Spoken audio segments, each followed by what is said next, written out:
හැමෝටම සුබ දවසක් කියලා ප්‍රාර්ථනා කරනවා. සෑහෙන කාලයක් තිස්සේ මම බලන් හිටියා Honda Accord එක රීබිල්ඩ් එකක් කරන්න. ඒ වුණාට මට ගොඩ කාලයක් යනකම් Honda Accord එකක් හොයාගන්න බැරුව ගියා. එක්ක රීබිල්ඩ් කරන්න පුළු බැරි තත්ත්වයක් හම්බුනේ. එහෙම නැත්නම් තිබ්බා ගොඩක් ගණන්. මේ සතියේ ඉන්ෂුරන්ස් ඔප්ෂන් එකේ මම දැක්කා Honda Accord එකක් තියෙනවා. අපි ගිහිල්ලා බලමු වාහනේ රීබිල්ඩ් කරන්න පුළුවන් තත්ත්වයක තියෙනවද, එහෙම නැත්නම් වාහනේ ගේන්න පුළුවන් තත්ත්වයක තියෙනවද කොහොමද කියලා. ඔප්ෂන් එක මෙතන ඉඳන් මගේ ගෙදර ඉඳන් පැය දෙකක විතර ඩ්‍රයිව් එකක් තියෙනවා එතනට යන්න. අපි ගිහිල්ලා බලමු වාහනේ තත්ත්වය කොහොමද කියලා.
දැන් Copart ෆැසිලිටි එකට ඇවිල්ලා තියෙන්නේ. අපි ඇතුළට ගිහිල්ලා වාහනේ තත්ත්වය හොඳද නරකද කියලා බලලා හොඳ නම් වාහනේ ගමු.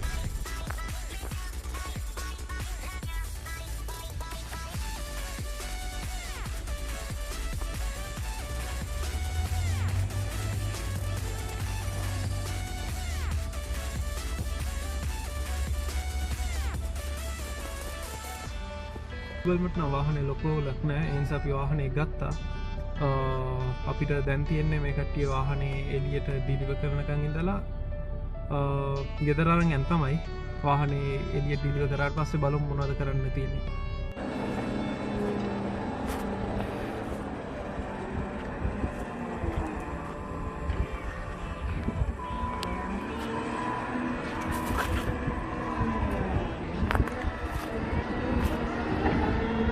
පොඩි අප්ඩේට් එකක් තියෙනවා. වාහනේ අවුරුද්දක් එකමාරක් ඔක්ෂන් එකේ එක තැන තිබිලා නිසා බැටරිය ඩෙඩ් වෙලා තියෙන්නේ. අපි මස්ටෑන්ග් එකෙන් මේක ජම්ප් ස්ටාර්ට් කරලා මේ ළඟපාත වෝල්මාර්ට් එකට හරි මොකකට හරි ගිහිල්ලා හෙඩ්ලයිට් එක ඩක්ට් ටේප් එකකින් අලවා ගන්න ඕනේ. මොකද මෙහි අපිට හෙඩ්ලයිට් එකක් විසිබල් තියන්න නැතුව වාහනයක් ඩ්‍රයිව් කරන්න තහනම්. ඒ නිසා හෙඩ්ලයිට් එක පේන විදිහට හදාගෙන වාහනේ ගෙදර අරන් යන්න.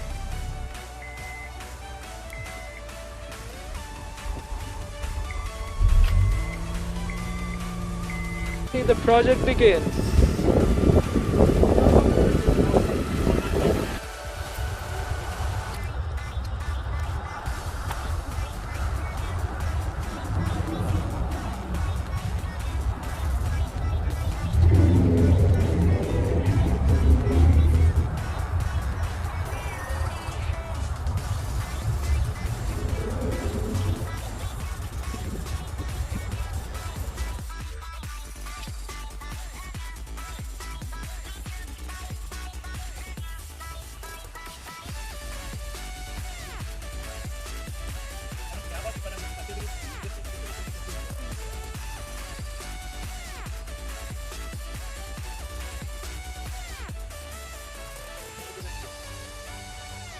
වාහනේ හෙඩ්ලයිට් එක නම් හදාගත්තා.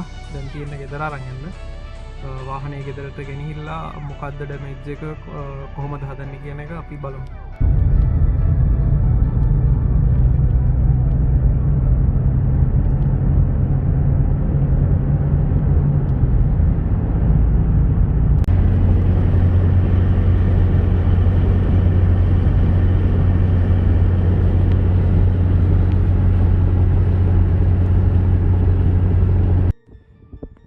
වාහනේ අපි ගෙදර ගෙනල්ලා තියෙන්නේ. වාහනේ අපි වටේ රවුමක් ඇවිදලා බලමු වාහනේ මොනවද තියෙන ඩැමේජස් කියලා. අපි පිටිපස්සෙන් පටන් ගත්තොත් පිටිපස්සේ කිසිම ඩැමේජ් එකක් නැහැ. ටේල් ලයිට්ස් ඔක්කොම හොඳට තියෙනවා. බෆර්ස් ඔක්කොම හොඳට තියෙනවා. පැසෙන්ජර් සයිඩ් එකේ ක්වාටර් පැනල් එකේ ඩැමේජස් මුකුත් නැහැ. පැසෙන්ජර් සයිඩ් දොර, ෆෙන්ඩර්, හෙඩ්ලයිට් ඒවා මුකුත් ඩැමේජ් නැහැ. බොනට් එකෙත් අවුලක් නැහැ පේන්න. බෆර් එකක් අලුතෙන් දාන්න ඕනේ. හෙඩ්ලයිට් එකේ ෂෙල් එක හොඳට තියෙනවා. ඒ වුණාට ටැබ්ස් ඔක්කොම කැඩලා තියෙන නිසා ඒක රීප්ලේස් කරන්න ඕනේ ඩ්‍රයිවර් සයිඩ් එකේ. ඩ්‍රයිවර් සයිඩ් ෆෙන්ඩර් එක ඩැමේජ් වෙලා තියෙනවා. අපි අලුතෙන් එකක් දාන්න ඕනේ. දොරේ අවුලක් නැහැ ඩ්‍රයිවර් සයිඩ්. ක්වාටර් පැනල් එකේ පොඩි ඩෙන්ට් එකක් තියෙනවා මෙතන. ඔයාලට පේනවද දන්නේ කැමරා එකට. ඒ වුණාට ඒකත් හදන්න ඕන වෙන එකක් නැහැ. බොහෝ දුරට ඉන්ස්පෙක්ෂන් එකට ගිහිල්ලා තමයි ඒක බලන්න ඕනේ හදන්න ඕනේද නැද්ද කියලා. වාහනේ ඩැමේජස් අතින් බැලුවොත් ඉස්සරහ තමයි ගොඩක්ම ඩැමේජස් තියෙන්නේ. මේ වීඩියෝ එක මෙතනින් නවත්තනවා. ඊළඟ වීඩියෝ එකක් පාර්ට් 2 එකක් හැටියට මම මේක ගලවලා මේකේ හිඩන් ඩැමේජස් මොන හරි තියනවාද කොහොමද කියලා බලලා ඕඩර් කරන්න ඕනේ පාර්ට්ස් ඕඩර් කරන්න ඕනේ. ඒක මේකේ පාර්ට් 2 එකක් හැටියට මම ඔයාලට අරන් එන්න. බොහෝ දුරට මට පුළුවන් වෙයි මේක හදන්න පටන් ගන්න එකත් ඊළඟ වීඩියෝ එකෙන් කරන්න.